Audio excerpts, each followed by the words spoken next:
All right, well, Home Depot is set to report earnings this week. It's going to give investors an inside look at the health of the consumer. Now, this report comes as higher rates have forced consumers to pull back on their spending. There was a new report out showing that home improvement spend fell more than 1% in the first quarter from a year ago. This is according to new data out from Harvard. So for more on this and what we could expect later this week, we want to bring in Daniela Bretthauer, Senior Analyst of U.S. Consumer Staples at HSBC. Daniela, it's great to see you here. So I think there's lots of questions from investors, just what exactly we're going to hear from Home Depot, whether or not the worst is behind it here for Home Depot and their rivals within the sector. What do you think?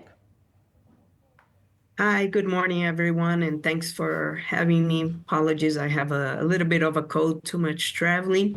But yeah, so the ability to spend is supported by a growing job market, and this remains quite healthy. Inflation has not decreased as quickly as the market was expecting, mainly because of elevated services prices. And inflation for goods, however, has dropped nearly to zero. So consumers remain focused on value and price, and they're shifting their spending patterns to make ends meet. So Home Depot sells higher ticket items. There was a lot of pull forward demand during COVID. And so they went through gradual decline in some of these bigger ticket items, which they say over $1,000.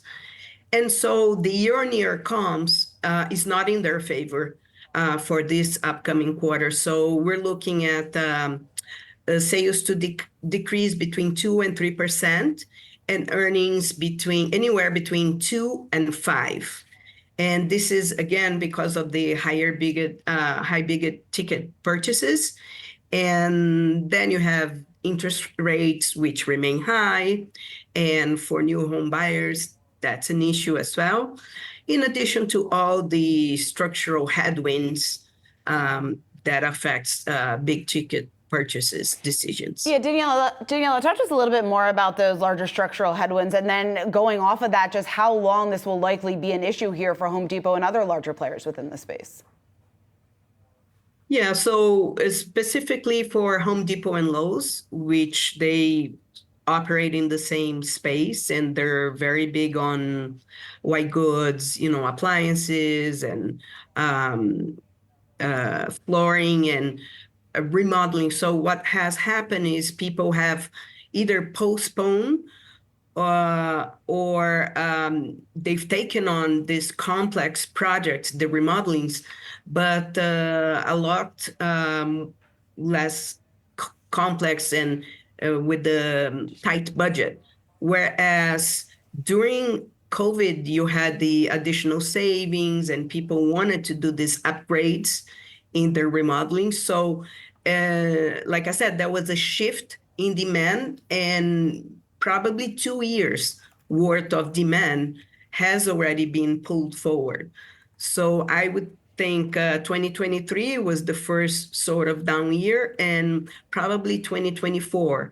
And the fact that rates remain high still, and the interest rates cut have been delayed.